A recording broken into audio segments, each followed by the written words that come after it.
बिस्मिल्लाहिर्रहमानिर्रहीम। तो बेटा प्रीवियस क्लास के अंदर हम लोगों ने एसेट की जो डेप्रिसिएशन थी और उसके हवाले से जो डेप्रिशिएबल एसेट की गुफ्तगू थी कि कब वो कैपिटल एसेट कहलाएगा, कब डेप्रिशिएबल एसेट कहलाएगा, ये तमाम बातें हम लोग लास्ट क्लास में कवर कर चुके। तो आज की क्लास का डिस्कशन हम यहाँ से शुरू करने लगे कि ट्रांजैक्शंस को वेरीफाई करना ज़रूरी होता है। बहुत से लोग क्या करते हैं, जो इनकम कमाते हैं उसको घरों में कैश फॉर्म में रखते हैं और वो एफबीआर को डिक्लेयर नहीं करते। तो अब प्रॉब्लम ये होता है कि आपने घर पे रखे हुए कैश से, जो कि आपने बतौर इनकम एफबीआर को डिक्लेयर नहीं किया हुआ, उससे कोई एसेट परचेज कर दिया, तो फिर वो एसेट जो है वो एक ऐसी इनकम से आपने खरीदा है जिसको आपने इनकम डिक्लेयर ही नहीं किया, उस पर टैक्स ही नहीं पे किया, तो उसकी सजा एफबीआर आपको ये देता है कि उस एसेट को एफबीआर एसेट के तौर पर रिकग्नाइज नहीं करता। यानी ये समझ लें कि उसकी कॉस्ट को वो जीरो मान लेता है। तो इस चीज़ से बचने के लिए लॉ ने कुछ ऐसी कंडीशन लगाई हैं ताकि लोग उन ट्रांजैक्शंस को डिस्क्लोज कर सकें और इस तरह की अगर कोई छुपी हुई इनकम है तो वो सामने आ सके। तो अब होगा क्या कि जब भी आप कोई एसेट परचेज करेंगे, फॉर एग्जांपल इमूवेबल प्रॉपर्टी जिसकी मार्केट वैल्यू 5 मिलियन से क्या करेगी, एक्सीड करेगी, तो उसकी जो पेमेंट है वो बैंकिंग चैनल के थ्रू होना जरूरी है। पेमेंट बैंकिंग चैनल के थ्रू होना जरूरी है। ठीक है जी। Immovable property having fair market value exceeding ₹5 million.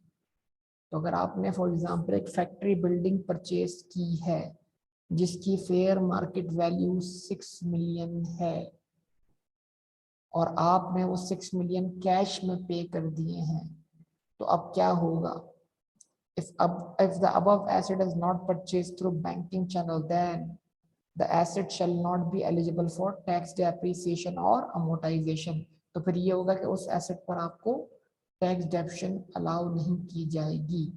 The cost shall be treated as zero for computation of any gain on sale of such asset। तो फिर ऐसे एसेट की जो कॉस्ट है वो जीरो मानी जाएगी और फ्यूचर में जब कभी वो एसेट डिस्पोज ऑफ होगा तो डिस्पोजल के लिए उसकी कॉस्ट ही जीरो होगी, तो जितनी भी सेल प्रोसीड है वो आपका गेन मान ली जाएगी। इसका मतलब ये है कि अगर आप कोई इमूवेबल प्रॉपर्टी खरीद रहे हैं बतौर डेप्रिशिएबल एसेट या बतौर कैपिटल एसेट, तो उसकी पेमेंट होनी चाहिए थ्रू बैंकिंग चैनल। और ये बैंकिंग चैनल का लफ्ज आपके पास रिबेट और डोनेशन से आपके सामने आ रहा है। बैंकिंग चैनल कहते हैं अकाउंट टू अकाउंट ट्रांसफर को। अच्छा, अगर आप इसके अलावा कोई एसेट खरीदते हैं जो इमूवेबल प्रॉपर्टी के अलावा है, फॉर एग्जांपल कोई व्हीकल परचेज किया, कोई प्लांट, कोई मशीनरी परचेज किया, तो उसकी अगर फेयर मार्केट वैल्यू 1 मिलियन से एक्सीड कर रही हो और आप उसकी पेमेंट बैंकिंग चैनल के थ्रू पे ना करें, तो फिर उस एसेट की भी आपको टैक्स डेप्रिसिएशन और अमोर्टाइजेशन, अगर वो इनटेंजिबल एसेट तो अलाउ नहीं की जाएगी। ये चीज ध्यान में रखिएगा। ठीक है जी, क्लियर बेटा? यहाँ तक बात समझ में आ रही है आप लोगों को? कोई मसला हो तो बोलिए इस पॉइंट के।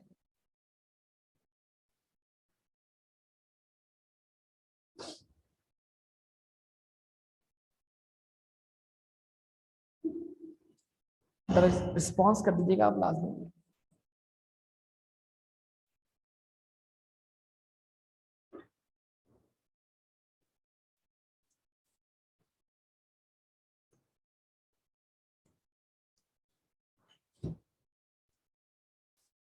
ठीक है जी, ओके नाउ।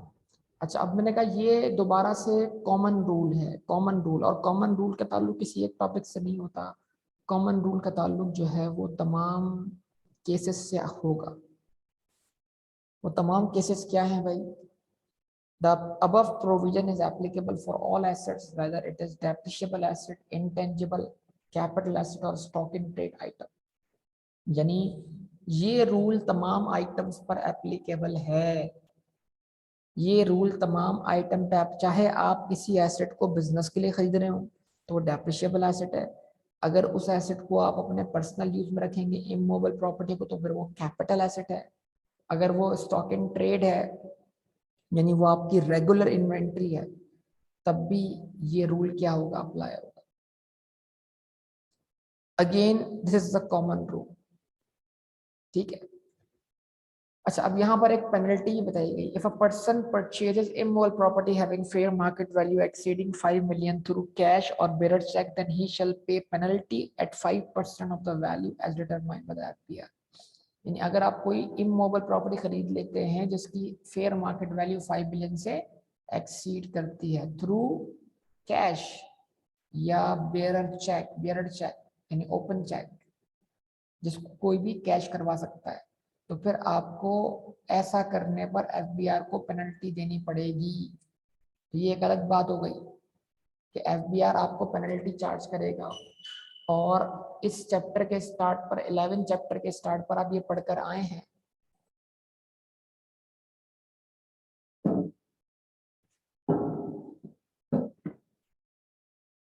11 चैप्टर के स्टार्ट पर आप ये पढ़कर आए हैं कि आपको ये आइडिया दिया गया था कि पेनल्टी अगर वायलेशन ऑफ लॉ के तहत पे की जाए तो फिर वो आपको बतौर एक्सपेंस अलाउ नहीं की जाएगी, अगर आपको याद हो। तो ये दूसरी अलग बात है कि इमोबल प्रॉपर्टी जिसकी फेयर मार्केट वैल्यू 5 मिलियन से एक्सीड करती हो, उसकी पेमेंट अगर आपने कैश में कर दी हो या बेरर चेक के थ्रू कर दी हो, तो फिर क्या होगा? तो फिर ये होगा कि एक तो उसकी जो कॉस्ट है वो जीरो मानी जाएगी। दूसरा, अगर वो आपके लिए डेप्रिशिएबल एसेट है तो उसकी डेप्रिसिएशन आपको एडमिसिबल अलाउ नहीं की जाएगी, टैक्स एक्सेप्शन भी। तीसरा ये होगा कि आपको फाइन या पेनल्टी भी पे करनी पड़ेगी। ये तीन बातें ध्यान में रखिएगा, तीन बातें। ये तीन बातें किसके लिए हैं? इमूवेबल प्रॉपर्टी के। अगर वो इमूवेबल प्रॉपर्टी कैपिटल एसेट है तो फिर उसके ऊपर टैक्स एक्सेप्शन चार्ज होने का सवाल ही पैदा नहीं होता। फिर दो बातें अप्लाई होंगी। वो दो बातें क्या होंगी? उसकी कॉस्ट जीरो होगी, दूसरा पेनल्टी पे करनी पड़ेगी। ठीक। तो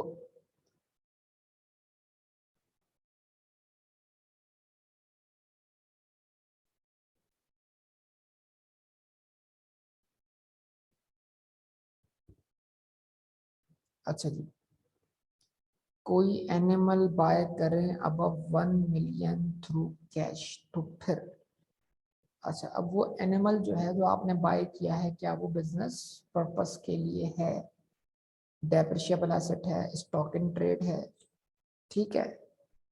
तो मसला ये है कि अगर वो स्टॉक इन ट्रेड है तो यहाँ से एक अलग बहस निकल पड़ेगी ना, स्टॉक इन ट्रेड की।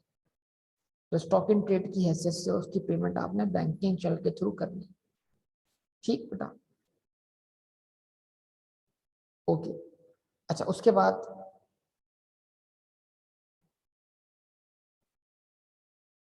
अब यहाँ से कुछ टेक्निकल गुफ्तगू शुरू हो जाती है। क्या मैंने आपको बताया था कि एक डेप्रिशिएबल एसेट पार्टली इस्तेमाल हो रहा हो बिजनेस पर्पस के लिए और पार्टली इस्तेमाल हो रहा हो फॉर अदर पर्पस के लिए? याद होगा आपको।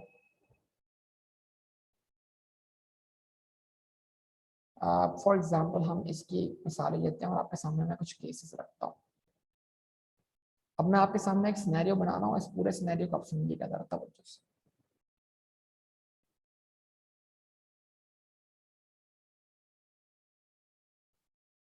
कॉस्ट ऑफ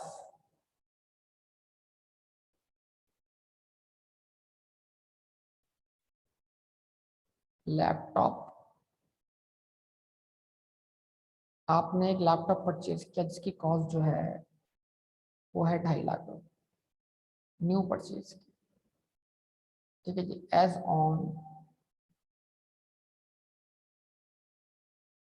1 जुलाई 2019, मान लीजिए ये लैपटॉप ऑनर का लैपटॉप है और ऑनर के यूज में जो लैपटॉप होगा वो कभी भी 100% बिजनेस यूज में नहीं होगा। उसकी एक ही शर्त होगी कि वो लैपटॉप फिर बिजनेस प्रीमिस में रहता हो, मतलब ऑनर जो है उस लैपटॉप को अपने बिजनेस के अलावा कहीं और अपने साथ लेकर ना जाता हो ऑब्वियसली। लेकिन अगर वो लैपटॉप ऑनर अपने साथ घर लेके जाता है तो उसके अंदर पर्सनल चीज़ें भी इस्तेमाल कर रहा है और वो उसको बिजनेस रिकॉर्ड्स या बिजनेस की कम्युनिकेशन के लिए भी इस्तेमाल कर रहा है। तो ऑनर ने, बिजनेस के ऑनर ने बतौर इंडिविजुअल एक लैपटॉप परचेज किया जो कि पार्टली बिजनेस यूज में है, तो लिहाजा पार्टली बिजनेस यूज में होने की बुनियाद पर वो क्या कहलाएगा, डेप्रिशिएबल एसेट। ठीक है। अब ये होगा कि उसकी जो डेप्रिसिएशन होगी उसकी होगी अपोर्शनमेंट। मान लें कि अगर वो इस्तेमाल हो रहा है 50% फॉर पर्सनल यूज, तो इसकी 50% टैक्स डेप्रिसिएशन आपको बतौर एक्सपेंस अलाउ नहीं की जाएगी। ये चीज ध्यान में रखिएगा। ठीक है। तो यहाँ लिख रहा हूं मैं टैक्स डेप्रिसिएशन।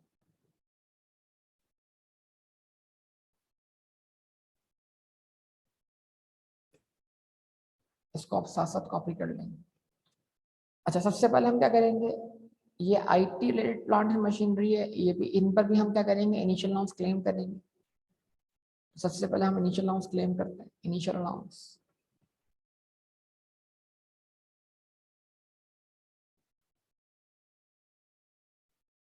एट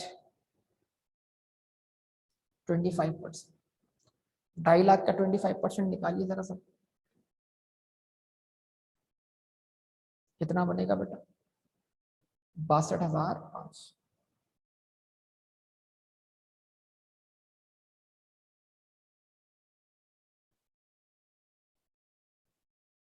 अच्छा, 62,500 जो कि इनिशियल अलाउंस है, ये फुली टैक्स डेप्शन का पार्ट बन जाएगा, इसकी कोई अपॉर्चुनिटी नहीं।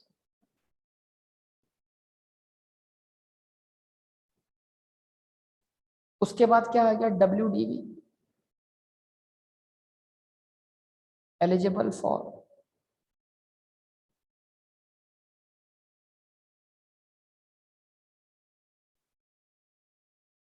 Normal tax depreciation. कितनी बेटा, 1,87,500। IT related plant and machinery का रेट आपको पता है कितना है, 30%।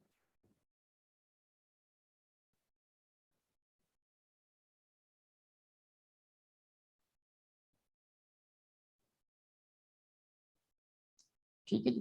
30% कितना बना जरा बताइएगा इसका, 1,87,500 का 30% क्या बनेगा जरा बताएंगे आप लोग। 56,250। पक्का कंफर्म।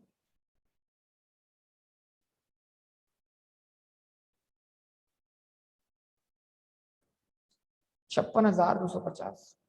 अब चूंकि ये एसेट 50% इस्तेमाल हो रहा है फॉर व्हाट, पर्सनल यूज, लिहाजा इसकी 50% डेप्रीसिएशन जो कि बिजनेस यूज है उतनी ही डेप्शन इसकी अलाउ की जाएगी। तो आप 56,250 का 50% निकाल लीजिए, क्या आंसर आता है बताइए।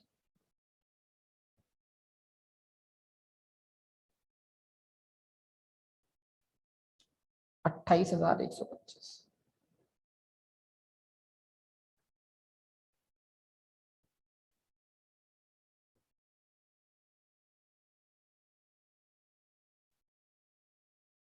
28,125 आपकी पहले साल की टैक्स डेप्रिसिएशन, नॉर्मल टैक्सेशन है। अब इनिशियल अलाउंस और नॉर्मल टैक्सेशन दोनों मिलाकर बताइए क्या आंसर बनेगा।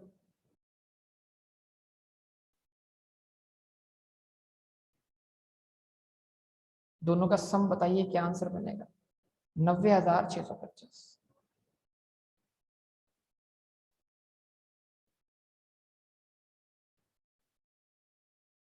90,625 आप पहले साल अपनी इनकम फ्रॉम बिजनेस के अगेंस्ट टैक्सेशन क्लेम कर रहे होंगे। ठीक है। उसके बाद यहाँ क्या बचेगा, आपकी टैक्स WD। सर WDV के ऊपर आप जो डेप्शन का इफेक्ट ले रहे हैं वो 100% ले रहे हैं, इसलिए कि एसिड इस्तेमाल तो पूरा साल हुआ है, एसिड यूज पूरा हुआ है, लेकिन उसका कुछ यूजेज बिजनेस से बिलोंग नहीं करता, लिहाजा उसका यूजेज हम पूरा माइनस कर रहे हैं, लेकिन उसके यूजेज में जो एक्सपेंस हम ले रहे हैं वो आधा ले रहे हैं। यानी हम बोलना चाह रहे हैं कि एसिड इस्तेमाल हुआ है 56,250 से, कंज्यूम इतने से हुआ है पूरा साल, लेकिन क्योंकि इस कंजम्पशन का 50% पोर्शन ही बिजनेस से बिलोंग करता है, लिहाजा उस 50% पोर्शन को ही हम एक्सपेंस मानेंगे और रिमेनिंग 50% पोर्शन को हम एक्सपेंस नहीं मानेंगे।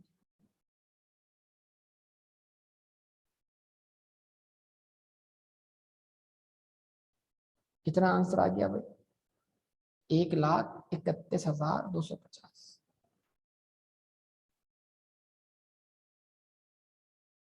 उसके बाद अगला साल लेस क्या कर दिया आपने? डेप्रीसिएशन।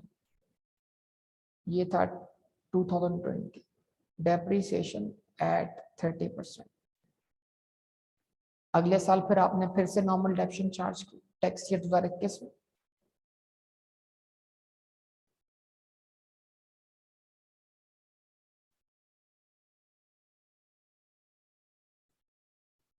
$39,375। इसका आप निकाल लें फिर से 50%, कितना अलाउ हुआ आपको? यानी टैक्स ईयर 2021 में आपने ये एसेट कंज्यूम तो किया 39,375 से, लेकिन क्योंकि 50% यूज इसका नॉन बिजनेस था, लिहाजा 50% नॉन बिजनेस यूज के बिना पर वो एक्सपेंस आपको अलाउ नहीं हुआ, और रिमेनिंग 50% जो है वो आपको अलाउ हो गया अपनी इनकम फ्रॉम बिजनेस के केस। यानी टैक्स ईयर 2021 में आपने इसके ऊपर कितना टैक्स डिडक्शन क्लेम किया होगा? 19,687.5 है ना, इसको राउंड करके 688 कर लेंगे।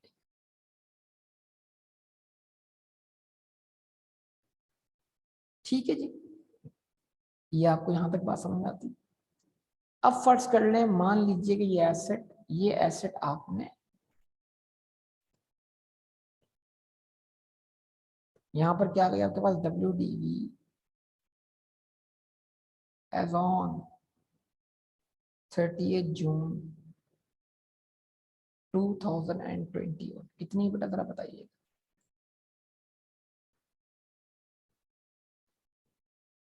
91,875।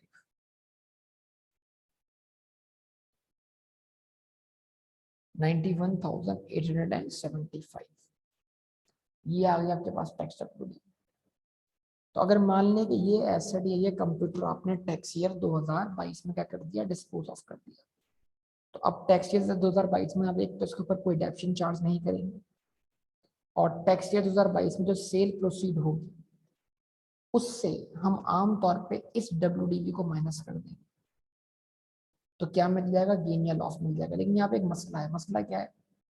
ये टैक्स WDV है ना, लेकिन मसला ये है कि इस WDV को कैलकुलेट करते वक्त जो डेप्शन हमने माइनस की है उसका 50% हमने एक्सपेंस माना है और 50% एक्सपेंस नहीं माना। ऐसा है कि नहीं है बताइए?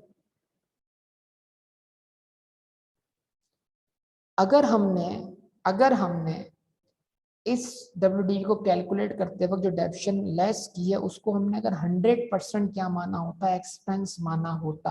100% एक्सपेंस माना होता तो हम क्या करते? इसी टैक्स WDV से सेल प्रोसीड को क्या करते? मैच करते, और गेन या लॉस टैक्स के हिसाब से वर्कआउट कर लेते। लेकिन अब लॉ ये कहता है कि अगर आपको नॉन बिजनेस यूज की वजह से कुछ डेप्शन अलाउ नहीं की गई तो आप फिर ऐसे एसेट को डिस्पोज ऑफ करते वक्त क्या करें? उसकी WDV को इंक्रीज करें। किससे? टैक्स डेप्रीसिएशन डिसअलाउड से, कि आपको जितनी टैक्स डेप्शन डिसअलाउ की गई है आप क्या करेंगे? इसमें ऐड कर देंगे।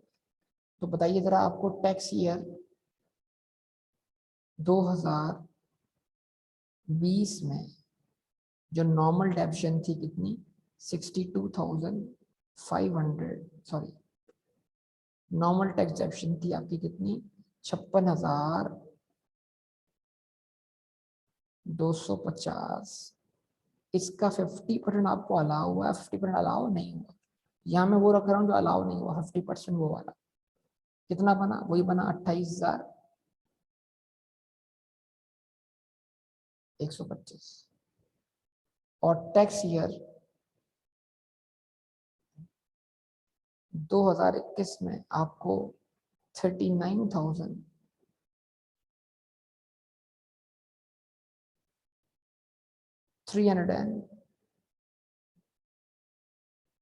75 का 50% डिसअलाउ हुआ है, जो कि बनेगा 19,687, क्योंकि 88 हमने वहां आगे राउंड कर लिया था। तो ये डेप्शन का वो पोर्शन है जो डिसअलाउ हुआ है। इससे हम क्या करेंगे, अपने एसेट की डब्ल्यूडीवी इंक्रीज करेंगे। ऐसा कब करना है, डब्ल्यूडीवी को इंक्रीज कब करना है, जब जो डेप्शन आपने डब्ल्यूडीवी को कैलकुलेट करने के लिए इस्तेमाल किए वो आपको 100% अलाउ ना की जाए ड्यू टू नॉन बिजनेस। अगर ये डेप्शन 100% हमारे एक्सपेंस का पार्ट बन जाती है एज इट इज, ये बैलेंस यहाँ होता, ये बैलेंस यहाँ होता, तो हम डायरेक्ट सेल प्रोसीड को इस डब्ल्यूडीवी से मैच कर लेते। पार्शियल यूज हो तो यूज पर 50% हो तो ऐड करेंगे। देखें यूज जितना क्वेश्चन बताएगा, अगर क्वेश्चन बोलता है कि ये एसेट 75% बिजनेस में यूज हो रहा है, 25% नॉन बिजनेस यूज, तो फिर क्या होगा, 75% डेप्शन अलाउ होगी और 25% डिसअलाउ होगी। तो अब आप यहाँ पर ऐड कौन सी करेंगे, 25% वाली जो कि डिसअलाउ होगी। जरा बताइएगा कि इस टैक्स डब्ल्यूडीवी को जब हमने इन अमाउंट से इंक्रीज कर लिया तो अब हमारी डब्ल्यूडीवी फॉर डिस्पोजल क्या बन गई, 139,687।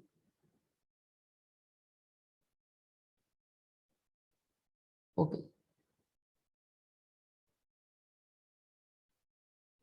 इसको हम क्या बोलेंगे, WDV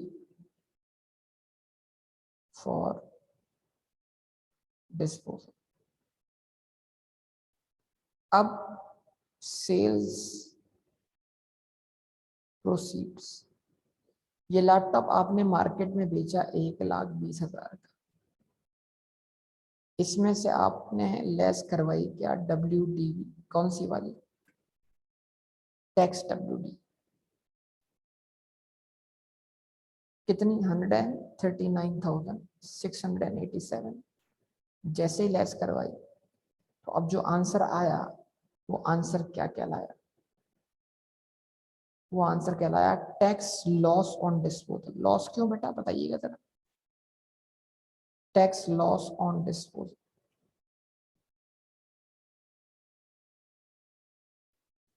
tax loss on disposal 19,687, 19,687।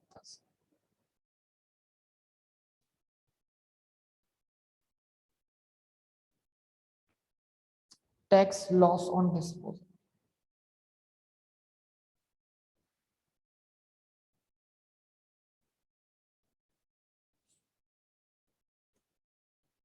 ठीक। कोई मसला हो तो बोलिए इसके अंदर। बिल्कुल, तो ये मैंने आपको एक सिनेरियो करवा दिया जिसके अंदर बहुत सारी बातें आ रही हैं। इस सिनेरियो के अंदर हमने एक तो टैक्सेशन कैलकुलेट करना सीखी, फिर नॉन बिजनेस यूज की वजह से हमने जितना पोर्शन बिजनेस से बिलोंग करता था उतना ही हमने एक्सपेंस के तौर पर क्लेम किया। फिर अगर एक ऐसा एसेट डिस्पोज ऑफ हुआ है जिसकी टैक्स डेप्शन नॉन बिजनेस यूज होने की बिना पर क्या हुई है, डिस अलाउ हुई है, तो फिर उसको डिस्पोज ऑफ करते वक्त उसकी टैक्स डब्ल्यूडीवी को इंक्रीज करना है उस डेप्रिसिएशन से जो आपको डिस अलाउ की गई थी, और फिर टैक्स गेन या लॉस क्या करना है, आपने कैलकुलेट करना है। तो क्या ये सारी बातें आपको ध्यान में रहेंगी बेटा, बोलिए कोई।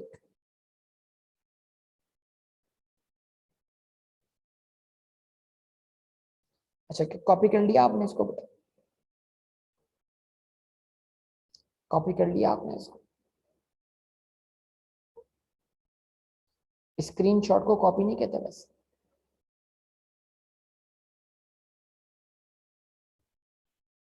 स्क्रीनशॉट कॉपी नहीं होता। कॉपी करने का मतलब होता है लिख लिया आपने अपना रजिस्टर।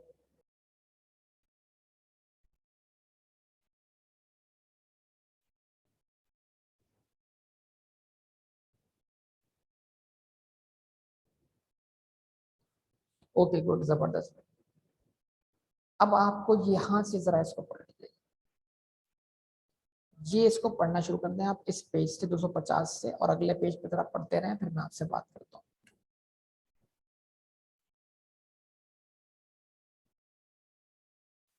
ओके जी, अब लिखा हुआ क्या है बेटा, पार्शियल यूज फॉर बिजनेस। लिखा हुआ क्या है, if an asset is use partly for business purpose and partly for other use in a tax year, then normal depreciation for the tax year shall be allowed proportionately. यानी अगर एक asset business में partly इस्तेमाल हो रहा हो तो फिर जो उसकी डेप्शन आप कैलकुलेट करेंगे, डेप्शन आप जो नॉर्मल डेप्शन कैलकुलेट करेंगे, उसका उतना परसेंटेज आपको अलाउ किया जाएगा जितना परसेंटेज बिजनेस से बिलोंग करता है। तो अपोर्शनमेंट सिर्फ किसकी होगी, नॉर्मल टैक्स डेप्रिसिएशन की। क्यों सर, जवाब है इसका, however initial allowance shall be calculated in the normal manner as the provision of proportionate calculation is given in section 22 for normal depreciation and not in section 23 for initial allowance। यानी asset partly use होने के बावजूद भी, asset partly use होने के बावजूद भी, response करें, एसेट पार्टली यूज होने के बावजूद भी, आवाज नहीं आ रही, एसेट पार्टली यूज होने के बावजूद भी,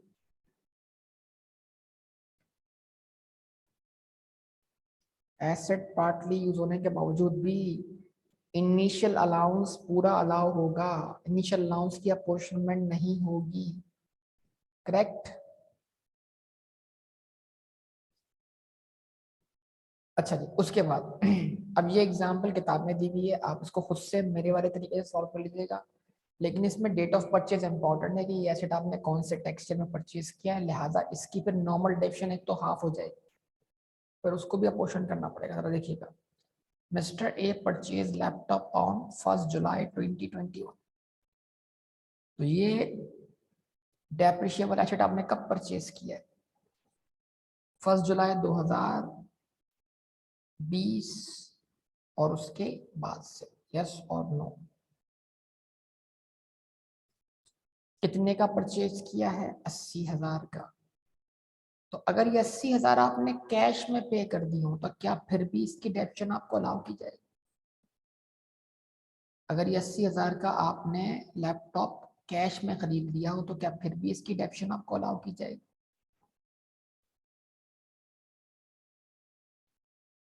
ये 80,000 का लैपटॉप अगर आपने कैश में खरीद लिया हो तो फिर भी क्या इसकी डेप्शन आपको अलाउ की जाएगी? यस, अलाउ की जाएगी। क्यों?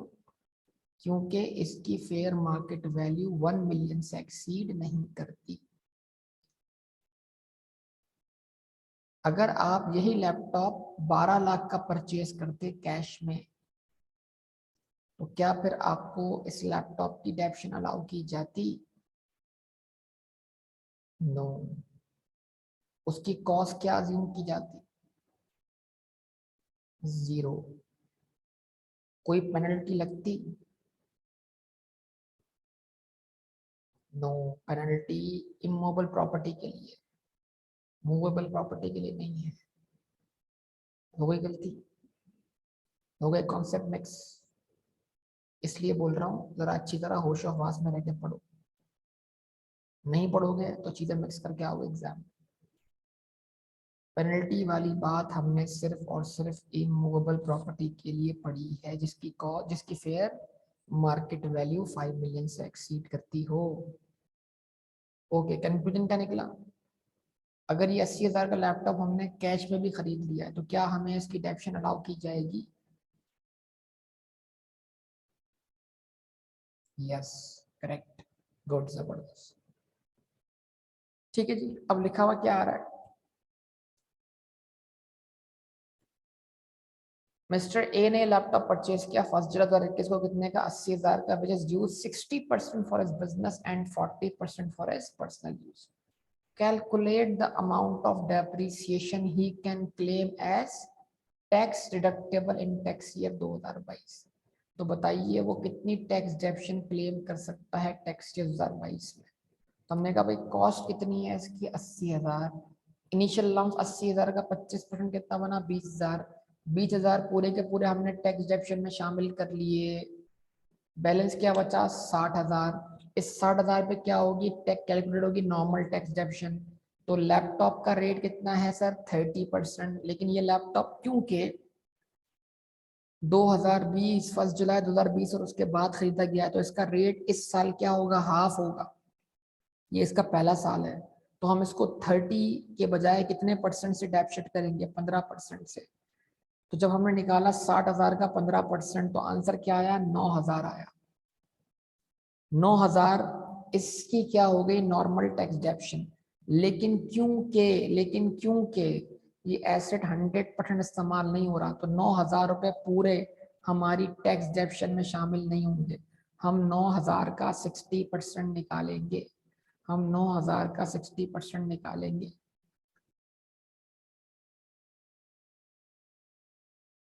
नौ हजार का 60% क्या बना, 5,400। तो लिखा हुआ क्या आ गया, depreciation disallowed on account of non business use. 9,000 की डेप्शन टोटल बनती थी, उसमें से 5,400 की अलाउ हुई, डिसअलाउ कितने से हुई, 3,600 से। तो फिर जब कभी आप फ्यूचर में इस एसेट को डिस्पोज ऑफ करेंगे, तो आप इसकी WDV को 3,600 से इंक्रीज करेंगे, यस और नो।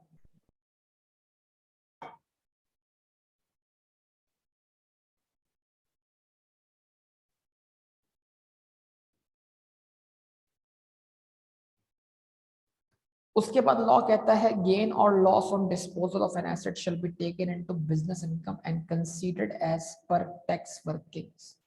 जो भी गेन या लॉस होगा इनकम फ्रॉम बिजनेस के अंदर जो होगा, वो आपको टैक्स WDV के जरिए कैलकुलेट करना है। यानी अकाउंटिंग गेन या लॉस आपको अलाउ नहीं किया जाएगा। तो गेन और loss on disposal of an asset shall be taken into business income and considered as per tax workings, that is consideration receive less tax WDV। जो आपको क्या मिली है कंसीडरेशन, उसमें से आप टैक्स WDV क्या कर लें, माइनस कर लें। तो therefore following adjustments are required while calculating taxable business income. कुछ कैश फ्लो पढ़ के भी आपको आइडिया हुआ है कि कैश फ्लो भी एक तरह का कन्वर्जन है। तो कैश फ्लो में हम कुछ एक्सपेंसेस को रिवर्स करते हैं, तो आपको कैश फ्लो पढ़ के भी एक्सपेंस रिवर्स करना आ गया है, तो समझ लें वहां पर आप अक्रूवल बेस को कैश बेस में कन्वर्ट करने के लिए एक्सपेंसेस रिवर्स करते हैं। यहाँ पर आप अकाउंटिंग प्रॉफिट को टैक्सेबल प्रॉफिट में कन्वर्ट करने के लिए एक्सपेंस रिवर्स करते हैं। तो फर्ज कर लें अगर अकाउंटिंग में आपको डिस्पोजल पे लॉस हुआ था, तो वो loss on disposal accounting profit से क्या हुआ हुआ है, लेस हुआ हुआ है। आप क्या कर देंगे, उसको ऐड कर देंगे, यस और no. Accounting loss on disposal add हो जाएगा, यस और नो। अगर अकाउंटिंग में आपको गेन ऑन डिस्पोजल हुआ था, तो accounting gain on disposal less हो जाएगा, यस और नो। फिर आपको देखना है टैक्स में आपको गेन या लॉस हो रहा है। अगर आपको टैक्स में गेन हो रहा है तो उसको ऐड करवा दें, और अगर आपको टैक्स में लॉस हो रहा है तो उसको लेस करवा दें। तो लिखा हुआ क्या है, therefore the following adjustments are required while calculating taxable business income। accounting gain on disposal of an asset क्या कर लेंगे, रिडक्शन, लेस कर देंगे। टैक्स गेन ऑन डिस्पोजल क्या कर देंगे, ऐड कर देंगे। अगर अकाउंटिंग में लॉस ऑन डिस्पोजल हुआ था, क्या करवा दिया, ऐड करवा दिया। और अगर टैक्स के हिसाब से क्या बनता है, लॉस बनता है, तो ये लेस करवा दिया। अब जो सिचुएशन आप फेस करें उसके हिसाब से आप उसको डील कर लेंगे। अब ये वो बात जो मैंने आपको अभी पढ़ा दी, एट द टाइम ऑफ, ये लाइन पढ़ लें अच्छी तरीके से, at the time of disposal, at the time of disposal, तवज्जो, at the time of disposal tax WDV shall be increased by the amount of depreciation disallowed on account of non business use। जब भी आप asset को dispose of करेंगे उस पर tax और gain loss, क्या टैक्स गेन और टैक्स लॉस कैलकुलेट करना चाहते होंगे, तो फिर आपको सबसे पहले ये सोचना है कि जो टैक्स WDV आपके सामने है, क्या इसकी सारी डेप्शन आपने इनकम फ्रॉम बिजनेस के अगेंस्ट क्लेम की है। अगर आपने 100% नॉर्मल टैक्स डेप्शन बिजनेस इनकम के अगेंस्ट क्लेम की है, तो आप यही WDV एज इट इज उस सेल प्रोसीड से माइनस कर देंगे। लेकिन अगर आपको डेप्रीसिएशन का, नॉर्मल टैक्स डेप्शन का कुछ पोर्शन डिसअलाउ हुआ था due to non business use, तो फिर आप इस WDV को इंक्रीज करेंगे by the amount of depreciation disallowed on account of non business use, जो अभी हमने अपने एग्जाम्पल में कवर कर लिया है। क्या हमने ये लाइन कवर कर ली है? क्या हमने ये लाइन कवर कर ली है अभी एग्जाम्पल में? ओके जी। तो अब ये एग्जाम्पल आप खुद से सॉल्व कर लीजिएगा, ये आपका होमवर्क। ये एग्जाम्पल सॉल्यूशन इसका मौजूद है, लेकिन आप फिर भी खुद से सॉल्व कर लीजिएगा। क्या इसको आप सॉल्व कर लेंगे? और डेट ऑफ परचेज देख के कीजिएगा जरा अच्छी तरीके से।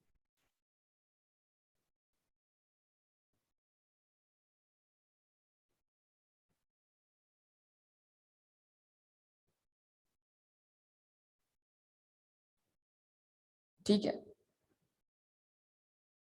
इंशाल्लाह अभी अभी करना बेटा, ज्यादा देर नहीं करनी है आज, अभी मतलब इस क्लास के खत्म होते ही आपने कर देना। Disposal includes disposal of a part of an asset. ठीक है, डिस्पोजल का मतलब ये है कि आप एसिड का कोई हिस्सा भी डिस्पोज ऑफ कर सकते हैं। A person shall be treated to have made a disposal when he parts with the ownership of the asset, including when the asset is sold, exchanged, transferred, cancelled, destroyed, lost, expired, ceases to be used. Disposal का मतलब क्या है? Asset की मिल्कियत आपके हाथों से चले जाना। तो इसका मतलब क्या हुआ? एसेट डिस्पोज ऑफ हो गया। कैसे? बेचकर, एक्सचेंज करके, किसी को गिफ्ट करके, ट्रांसफर करके, ठीक है जी, बुक करवाया था, कैंसिल करके, डिस्ट्रॉइड यानी डिस्ट्रॉय हो गया, लॉस्ट गुम हो गया, एक्सपायर्ड इसका मतलब क्या हुआ? ऑब्सलीट हो गया, सीजेस टू बी यूज अब इस्तेमाल के काबिल नहीं रहा। इन तमाम सिचुएशंस के अंदर ये एसेट डिस्पोज ऑफ माना जाएगा। ये है डिस्पोजल की क्या डेफिनेशन। अब इंपॉर्टेंट पॉइंट क्या है? Part of an asset. अच्छा जी, आपके पास एक बिल्डिंग है जिसकी दो, क्या कहते हैं, फ्लोर्स हैं, 2 स्टोरी बिल्डिंग। तो क्या ये मुमकिन है कि आप अपनी फैक्ट्री का एक फ्लोर सेल कर दें जरूरत पड़ने पर? तो वो फैक्ट्री कल तक आपके लिए डेप्रिशिएबल एसेट थी। अगर आपने उसका आधा हिस्सा क्या कर दिया? डिस्पोज ऑफ कर दिया है, तो फिर ये डिस्पोजल किसका कहलाया? डेप्रिशिएबल एसेट का। यस और नो? अच्छा, जरा तवज्जो कीजिएगा बात। देखिए एग्जामिनर जो है ना, ऐसी सिचुएशन बनाता है जो हम जिन जहां पर हमारा ख्याल भी नहीं जाता। अगर आप एक एसेट जो कि बिजनेस के यूज में है, अगर आप एक एसेट जो कि बिजनेस के यूज में है, उसको विड्रॉ कर लें, यानी उसकी ड्राइंग कर लें, तो क्या ये एसेट डिस्पोज ऑफ हो गया? यानी कल तक ये एसेट 100% डेप्रिशिएबल एसेट था, यानी 100% बिजनेस यूज में था। आज ये एसेट 100% पर्सनल यूज में आ गया, तो क्या ये डिस्पोजल है? क्या ये डिस्पोजल है? कैसे डिस्पोजल है? क्या इस केस में गेन या लॉस आएगा? या इस केस में भी गेन या लॉस आएगा? आप अपने आप से तो कोई पैसे चार्ज नहीं कर रहे। तो कल मैंने एम्प्लॉय वाली एग्जांपल भी दी थी आपको। तो जिस केस में आप अपने आप से भले कोई पैसे चार्ज नहीं कर रहे, तो इस केस में जो उस एसेट की फेयर मार्केट वैल्यू होगी और जो टैक्स WDV होगी, उसका डिफरेंस क्या बनेगा? गेन या लॉस बनेगा। ये अच्छी तरह दिमाग में बिठा ले बेटा। एग्जामिनर फिर ऐसे सिनेरियोस टेस्ट कर रहा होता है। यानी क्या कह रहा हूं मैं? एक एसेट कल तक डेप्रिशिएबल एसेट था, मतलब कल तक वो एसेट 100% फॉर बिजनेस यूज था। आपने वो एसेट विड्रॉ कर लिया, अब वो आपके घरेलू इस्तेमाल में है। तो क्या ये एसेट डिस्पोज ऑफ हो गया?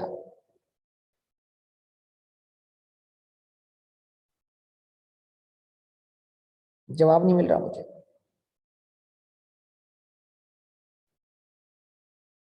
यस सर, डिस्पोज ऑफ हो गया। अच्छा, कल तक एक लैपटॉप था जो आपके बिजनेस के 100% यूज में था। आपने उसको पार्टली पर्सनल यूज में ले लिया, तो क्या ये एसेट डिस्पोज ऑफ हो गया? ये दूसरी एग्जांपल दे रहा हूं।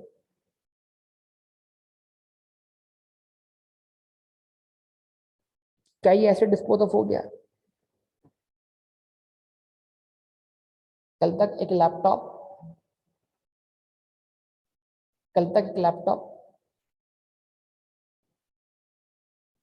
बिजनेस यूज में था। अब ये एसेट पार्टली पर्सनल यूज में आ गया, मतलब यानी ये एसेट आज भी पार्टली बिजनेस यूज में है, तो ये बिजनेस के लिए आज भी डेप्रिशिएबल एसेट है, यस और नो? तो इसका मतलब ये एसेट डिस्पोज ऑफ नहीं हुआ। अब आज से क्या होगा? आज से इसकी टैक्स डेप्शन जो होगी वो अपोर्शन हो जाएगी, यस और नो?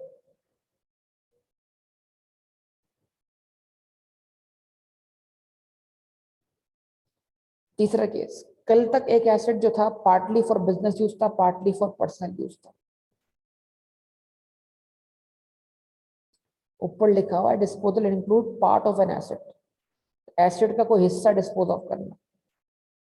ठीक है, तो बिल्डिंग का आप एक कमरा तो डिस्पोज ऑफ नहीं कर सकते बेटा, बिल्डिंग का पूरा एक फ्लोर आप डिस्पोज ऑफ कर सकते हैं। तो डिस्पोजल होने के लिए उसका एक यूनिट कंप्लीट होना जरूरी है। हम तो यहाँ पे यूज चेंज कर रहे हैं इसका, तो अगर यूज 100% चेंज जाएगा तब उसको हम डिस्पोज ऑफ मानेंगे। लेकिन स्टिल भी वो बिजनेस में पार्टली इस्तेमाल हो रहा है तो वो है तो पूरा एसेट, लेकिन इस्तेमाल हो रहा है लैपटॉप के यूज करने के लिए हम बात कर रहे हैं। ठीक है बेटा, तो पार्ट डिस्पोजल की मैं एग्जांपल आपको दे चुका हूँ। गाड़ी है, गाड़ी का इंजन आपने डिस्पोज ऑफ कर दिया, ये पार्ट डिस्पोजल है, उसका एक हिस्सा आपने डिस्पोज ऑफ कर दिया, डिस्पोजल माना जाएगा। तो मैं आपको इसी पार्ट डिस्पोजल के जो कंफ्यूजन हो सकते हैं उससे बचाना चाह रहा हूँ। अच्छा, एक एसेट कल तक जो था वो पार्टली फॉर बिजनेस यूज था, पार्टली फॉर पर्सनल यूज था वही लैपटॉप जो भी हमने देखा। अगर बिजनेस का ऑनर उसको अब 100% पर्सनल यूज में ले ले पार्टली से भी, तो क्या ये एसेट डिस्पोज ऑफ हो गया?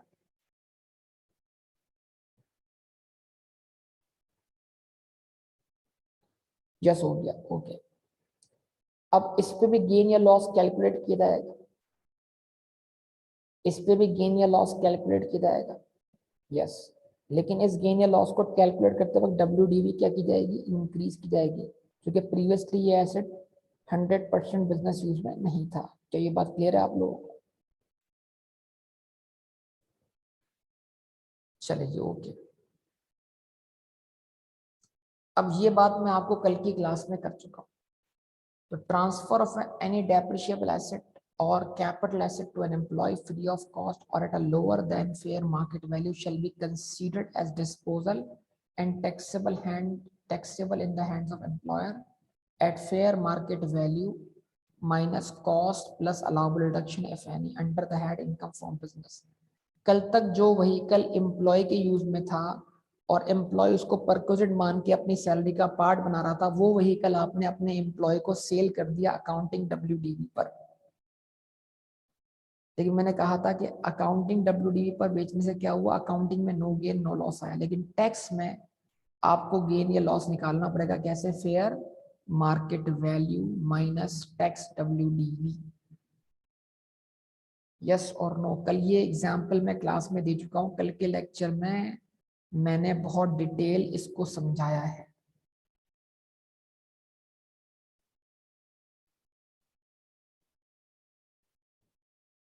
अच्छा, उसके बाद this concept is also applicable if the asset is transferred to any other person for any reason including on account of sales promotion scheme।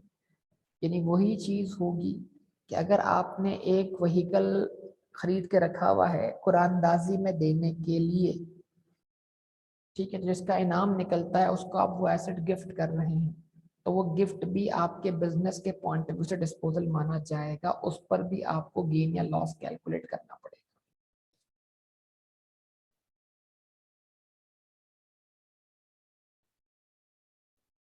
अब उसके बाद अगला पॉइंट आपके पास क्या आता है? ये जो लाइन आप पढ़ रहे हैं, ये भी मैं आपको एग्जाम्पल दे चुका हूं अभी अभी थोड़ी देर पहले। जरा पढ़ के बताइए ये लाइन कि ये क्या बात हो रही है, जल्दी से, शाबाश, कोई जल्दी करे।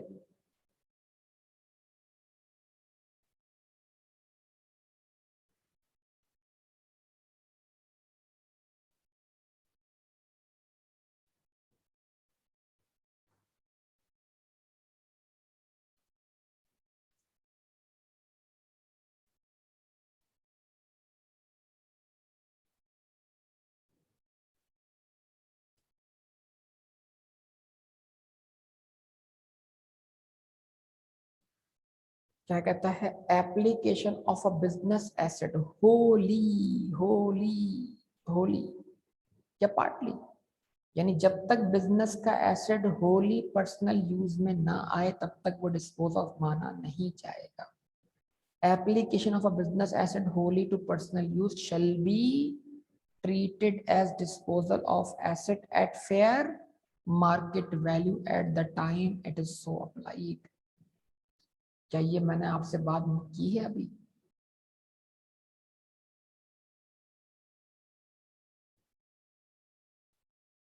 यानी अगर बिजनेस के एसेट को आप पार्टली पर्सनल यूज में लेंगे तो उसको डिस्पोजल माना नहीं जाएगा, कि मैं आपसे डिस्कस कर चुका। लाइकवाइज अब ये क्या है, application of personal asset wholly or partly to business use shall be treated as an acquisition of an asset at fair market value at the time it is so applied। क्या मतलब, अगर आपको याद हो हमने अकाउंटिंग के जो question शुरू किए थे उसमें आखिर के जो बेसिक क्वेश्चन थे, जब आपको आईए पढ़ाई जा रही थी एग्जाम्प्ट होने के बावजूद भी, तो आपको याद होगा उसमें वो घर से फर्नीचर ला रहा है, घर का कंप्यूटर ला रहा है, वो कहाँ ला रहा है, बिजनेस में ला रहा है। तो कल तक वो तमाम एसेट्स क्या थे, पर्सनल एसेट्स है, आज कहाँ इन्वेस्ट हो रहे हैं, बिजनेस में। तो घर के किसी कंप्यूटर को अगर पार्टली भी बिजनेस में इस्तेमाल करना शुरू कर देंगे तो आज से वो पर्सनल एसेट नहीं रहा, आज से वो डेप्रिशिएबल एसेट कहलाएगा। पार्टली भी लिखा हुआ क्या है, अल्फाज बड़े कीमती हैं। Likewise application of a personal asset Holi और partly to business use shall be treated as an acquisition of asset at fair market value। तो ये समझा जाएगा बिजनेस ने उस एसेट को एक्वायर किया है फेयर मार्केट वैल्यू पर, तो फिर उस फेयर मार्केट वैल्यू पर आप क्या करेंगे, अगर वो एलिजिबल फॉर इनिशियल अलाउंस होगा तो इनिशियल अलाउंस क्लेम करेंगे, उसके बाद उसकी नॉर्मल टैक्स डिडक्शन क्लेम करेंगे। अगर वो 100% इस्तेमाल हो रहा है तो 100%, और अगर पार्टली इस्तेमाल हो रहा है तो क्या कर देंगे, अपोर्शनमेंट कर देंगे। यस और नो बता दे भाई।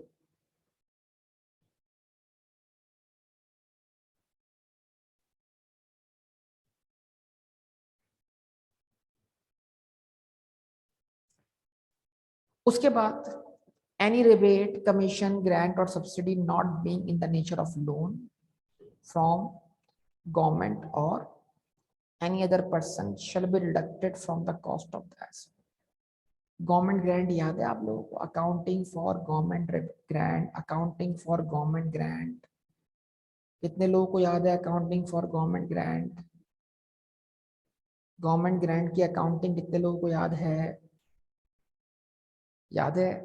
लेकिन अकाउंटिंग में हमारे पास दो ऑप्शन थे, एक हमारे पास क्या था, डायरेक्ट वे था। डायरेक्ट वे क्या था, हम उस ग्रांट को रिसीव करते ही डेफर्ड कर लिया करते थे, साथ साथ हम एसेट को एक तरफ डेप्रिशिएट करते थे और दूसरी तरफ हम ग्रांट को अमोर्टाइज करके इनकम मान लिया करते थे। यस और नो?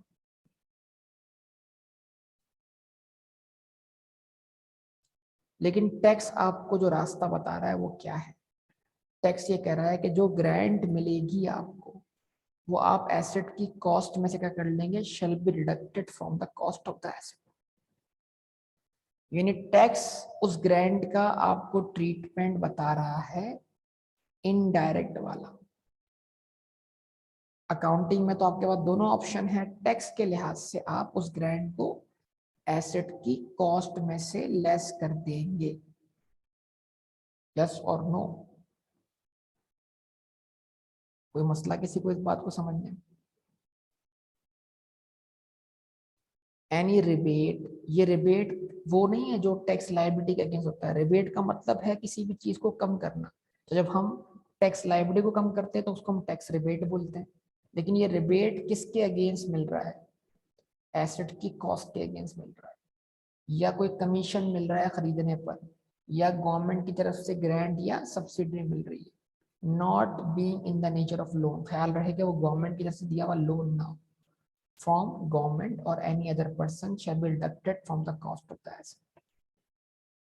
तो फिर आप उसको एसेट की कॉस्ट में से क्या कर लेंगे, लेस कर लेंगे।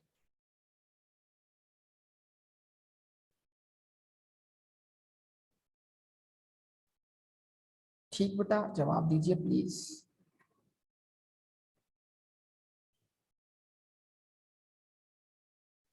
अच्छा, आगे उसके बाद अगर हम आगे बात करें तो अब यह है कि हो सकता है कि आपको गवर्नमेंट ने लोन दिया हो किसी डेप्रिशिएबल एसेट को खरीदने के लिए। फर्ज करें गवर्नमेंट ने आपको लोन दिया है 10 लाख रुपए का एक एसेट को खरीदने के लिए, तो आपने उस 10 लाख रुपए से एक एसेट, एक प्लांट परचेज कर लिया है। वो प्लांट आपने कैपिटलाइज किया 10 लाख से।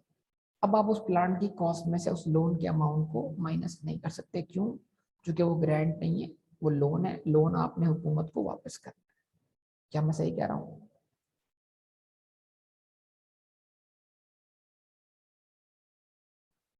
लेकिन फर्ज कर लेते हैं आपने उस प्लांट को परचेज किया 10 लाख रुपए का, उस पर आपने क्लेम किया 25% इनिशियल अलाउंस, उसका बैलेंस बचा कितना? 7.5 लाख। उसके बाद आपने उस 7.5 लाख पर क्लेम की 15% नॉर्मल डेप्रिसिएशन, बचा 7.5 लाख का 85%।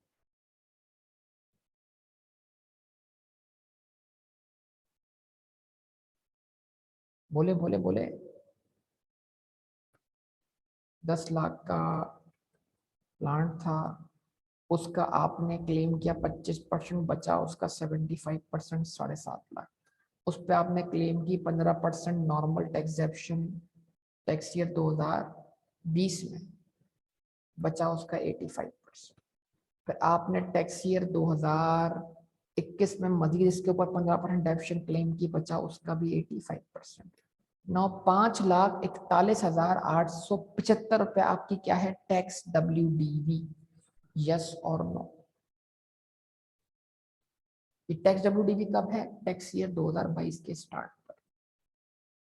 फर्ज कर लीजिए टैक्स ईयर 2022 के स्टार्ट पर आपको जो लोन था 10 लाख रुपए का, वो माफ कर दिया गया है, और उस लोन का आउटस्टैंडिंग बैलेंस 10 लाख रुपए नहीं, उस लोन का आउटस्टैंडिंग बैलेंस 5 लाख रुपए था।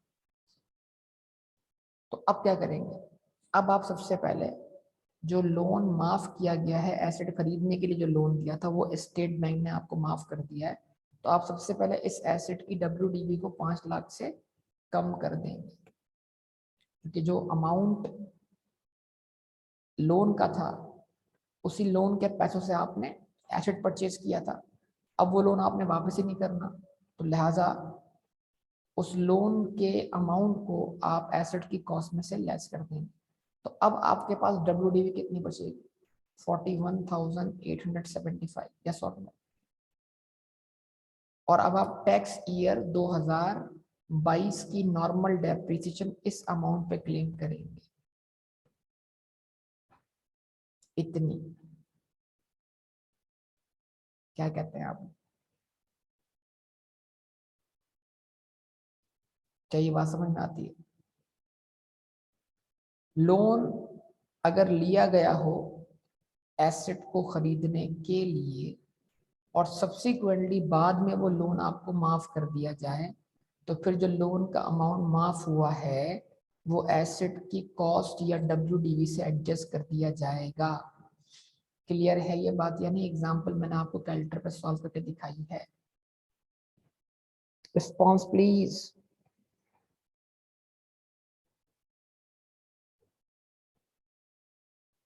और फिर जो बैलेंस बचा उस पर हमने क्या क्लेम की है? 2022 की टैक्स डेप्रिसिएशन।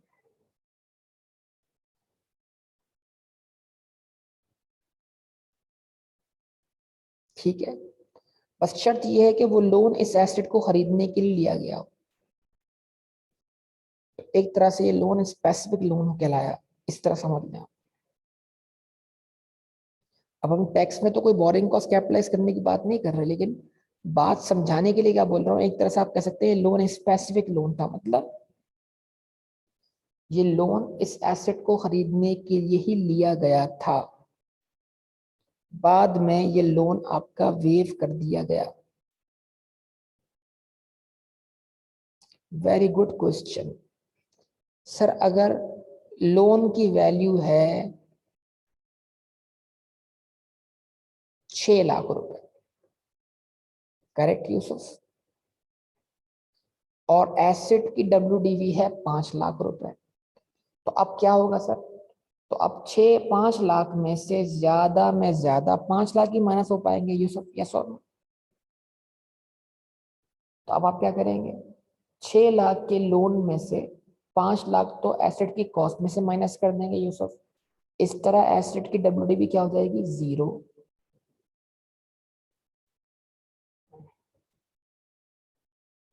इस तरह एसेट की WDV क्या हो जाएगी, 0। और आप फिर उस एसेट पे कोई डेप्शन क्लेम नहीं करेंगे। बाकी बचे 1 लाख रुपए और जो आपको माफ हुए, वो 1 लाख रुपए आपकी क्या बन जाएंगे, अदर इनकम बन जाएंगे। उस चूंकि आपको माफी कितने की मिली है, 6 लाख की, और आपके पास बैलेंस कितना था एसेट का, 5 लाख रुपए। तो 6 लाख के लोन के वेवर को आप 5 लाख से माइनस करेंगे तो ज्यादा में ज्यादा 5 लाख ही लेस हो जाएंगे।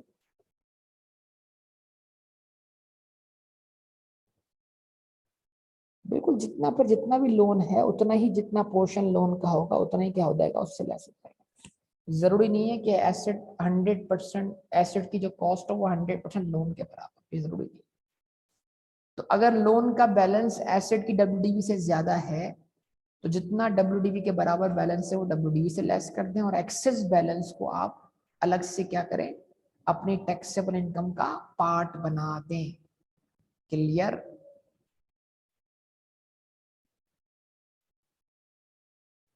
इनकम फ्रॉम अदर सोर्स में नहीं बनेगा, इनकम फ्रॉम बिजनेस में ही बनेगा। वो अदर इनकम में अकाउंटिंग की से बोल रहा हूँ, जो हम जीपी के बाद ऐड करते हैं, इस सेंस में बात की है। ये इनकम फ्रॉम बिजनेस, क्योंकि वो एसेट बिजनेस, अगर वो एसेट डेप्रिशिएबल एसेट था तो वो लोन भी बिजनेस पर्पस के लिया गया था। तो वो लोन अगर बिजनेस के लिए था और माफ हुआ तो फिर उसका वेवर या इनकम, इनकम फ्रॉम बिजनेस का ही पार्ट बनेगी, ना कि income from other source. Correct.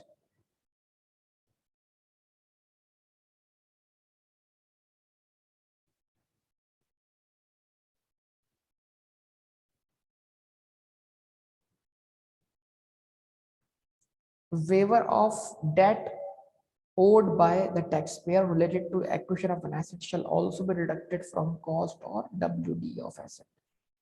ये बात आपके सामने आ गई।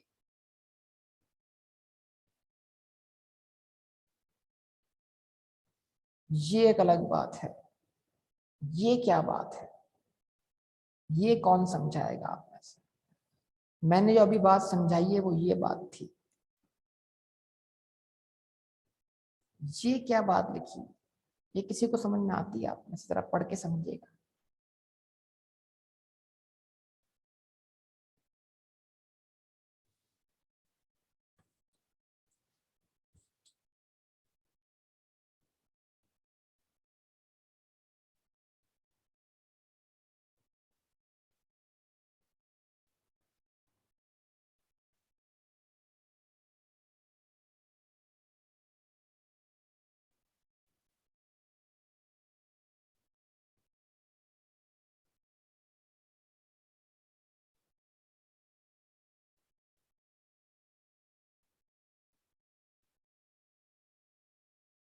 नहीं बेटा, ये बात नहीं लिखी हुई, बात सच जो आप कह रहे हो।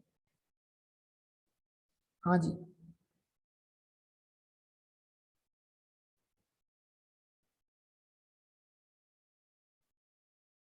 मजहर आपकी बात करीब करीब है, लेकिन ये बात नहीं है जो आप कह रहे हैं।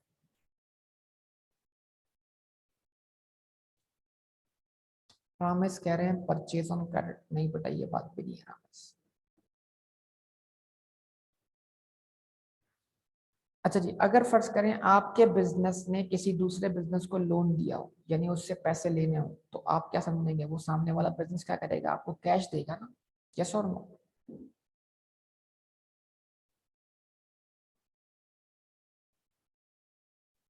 लेकिन अगर सामने वाला बिजनेस आपको ये बोले कि यार देखो, मेरे पास तो आपको देने के लिए कैश नहीं है, ये जो मेरा जनरेटर पड़ा हुआ है ना, ये आप ले जाओ, ये जो मेरी गाड़ी खड़ी हुई है ये आप ले जाओ।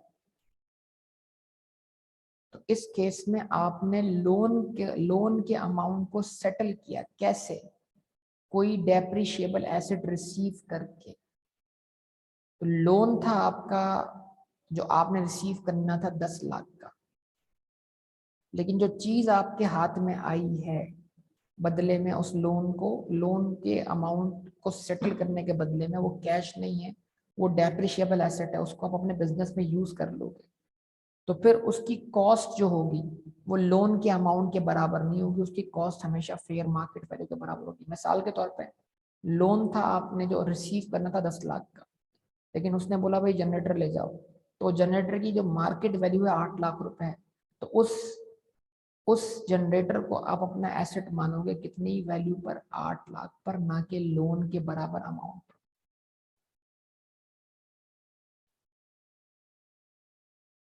क्या ये बात समझ में आई बेटा?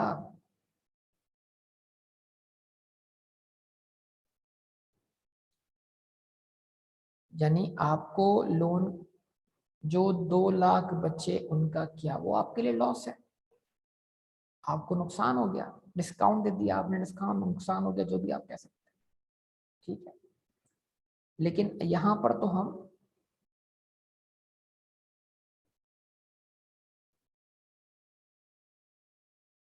अच्छा वो सही कह रहा है, मजर माजर बेटा मैं गलत बोल गया, मादर मादर मादर मादर मादर, मैं उल्टा बोल गया, मैं गलत बोल गया।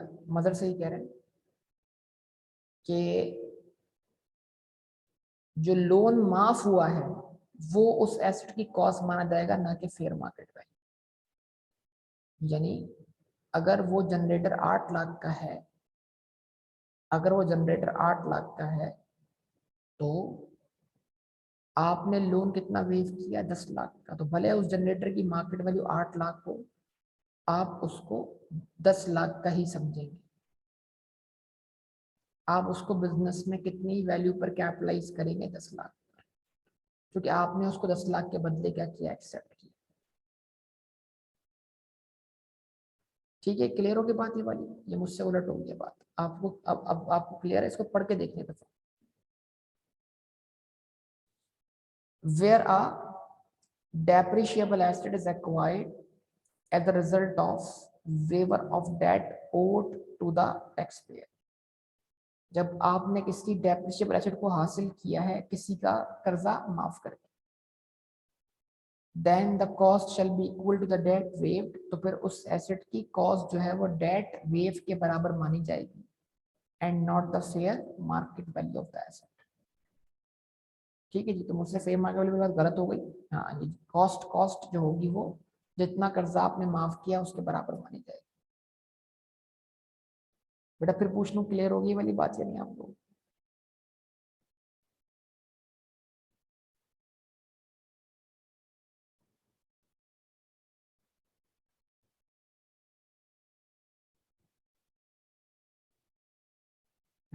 अच्छा जी, अब उसके बाद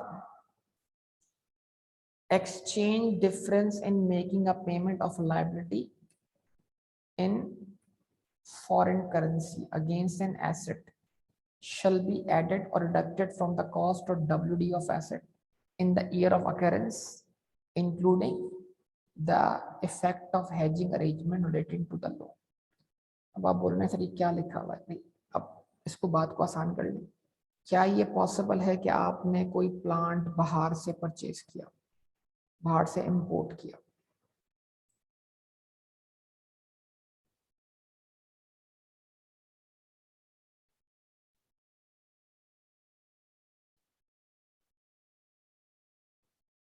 क्या ये पॉसिबल है?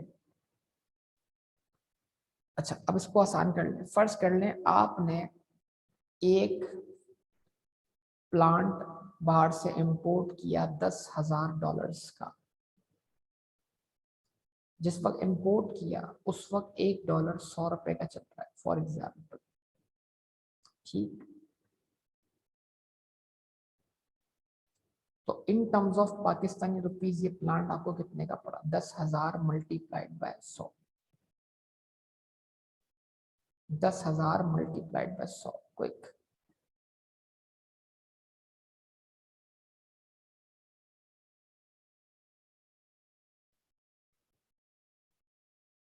1 मिलियन करेक्ट, 1 मिलियन 10 लाख का पड़ा। ओके, तो फर्ज करने अगर आपने बाहर बाहर से ये प्लांट इंपोर्ट किया है तो $10,000 आपके ऊपर क्या बन गए, लाइबिलिटी, यस और नो। तो बाहर जो शख्स है उसको तो आपने पेमेंट डॉलर्स में करनी है ना, in terms of Pakistani rupees वो 10 लाख रुपए, क्या कहते हैं आप। लेकिन फर्ज करें जिस वक्त पेमेंट करने का वक्त आया तो डॉलर 120 रुपए का हो गया, तो आपको 10 लाख के बजाय कितना पैसा देना पड़ा, 12 लाख, यस और नो। तो अब आपकी जो एसेट खरीदने की वजह से लायबिलिटी सेटल हुई है वो 2 लाख से ज्यादा अमाउंट से सेटल हुई है। तो इस 2 लाख को भी आप एसेट की कॉस्ट या डब्ल्यूडी की क्या बना देंगे, पार्ट बना देंगे, यानी उसको ऐड कर देंगे। कहता क्या है, exchange difference in making payment of liability in foreign currency against exchange an asset shall be added to or deducted from the cost or WDV of the asset in the year of occurrence। जिस साल ये occurrence हो रही है उस साल आप उसको एडजस्ट कर देंगे। क्या ये बात समझ में आई। अच्छा, इसका रिवर्स केस कर लें। आपने $10,000 का एक एसेट परचेज किया, उस वक्त एक्सचेंज रेट था 100 रुपए और पाकिस्तानी करेंसी में आपको पड़ा 10 लाख रुपए का। जब पेमेंट करने की बारी आई तो डॉलर हो गया 90 रुपए का। तो आपने $10,000 जब सेटल किए तो आपको हर डॉलर के बदले 100 रुपए देने के बजाय कितने रुपए देने पड़े, 90 रुपए। तो आपके पास बचत कितनी हो गई, 10 रुपए पर डॉलर की। यानी आपने 10 लाख के बजाय 9 लाख रुपए दिए, यानी आपकी सेविंग कितनी हुई टोटल, 1 लाख की। तो अब आप क्या करेंगे, ये 1 लाख रुपए एसेट की कॉस्ट में से माइनस कर देंगे, यानी उस एसेट को आप 10 लाख का नहीं बल्कि 9 लाख का अज्यूम करेंगे। लेकिन अगर फर्ज करें आप एसेट को पहले साल डेप्रिशिएट कर चुके हैं और आप पेमेंट कर रहे हैं दूसरे टैक्स ईयर में से, तो फिर आप इस 1 लाख को या पिछले वाले 2 लाख को कहां से लेस और कहां पे ऐड करेंगे, जो टैक्स डब्ल्यूडीबी होगी अगले साल उसमें से इसको एडजस्ट करेंगे। बात समझ आई। यानी जरूरी नहीं कि पेमेंट सेम ईयर में हो जाए, हो सकता है पेमेंट अगले टैक्स ईयर में हो। तो अगर पेमेंट अगले टैक्स ईयर में है तो आप यकीनन 10 लाख के ऊपर डेप्शन चार्ज कर चुके हैं, बोले। तो अगर आप 10 लाख के ऊपर डेप्शन चार्ज कर चुके हैं तो जो भी उसकी टैक्स डब्ल्यूडीबी बच रही है जो कि ईयर 2 में कैरी फॉरवर्ड हो रही है, अब आप उस डिफरेंस को उस डब्ल्यूडीबी से एडजस्ट करेंगे, उस 2 लाख रुपए को उस डब्ल्यूडीबी में प्लस कर देंगे या 1 लाख रुपए को उस डब्ल्यूडीबी से माइनस कर देंगे। लिखा हुआ ना, या तो कॉस्ट से एडजस्ट करें या डब्ल्यूडीबी से।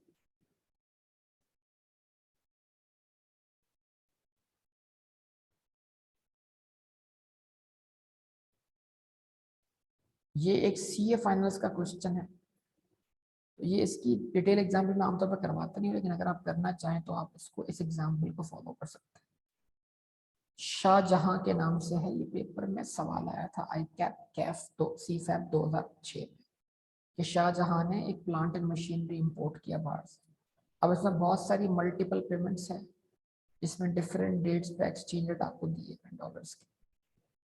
आप चाहें तो उसको ट्राई कर सकते हैं, इस सवाल को जो मैंने एग्जाम्पल दी।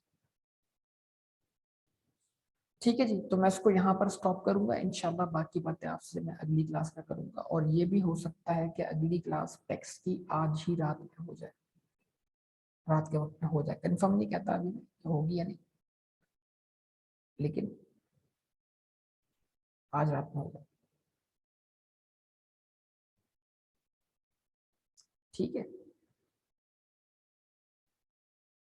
रात में मतलब होगी, देर से हो सकती है, लेकिन अभी तो नहीं कह सकता, अभी कंफर्म नहीं।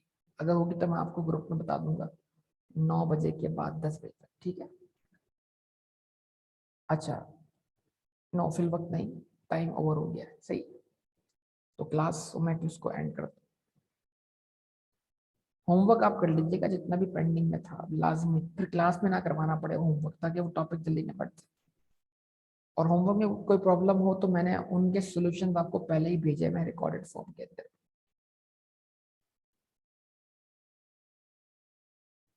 मैं ये कह रहा हूँ कि टाइम ओवर हो चुका है तो अभी मुमकिन नहीं है फर्दर क्लास फिल वक्त, ठीक है।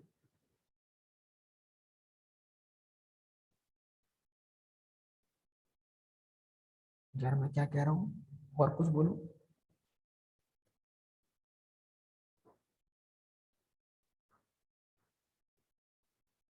ठीक है, होमवर्क होमवर्क करना है, होमवर्क।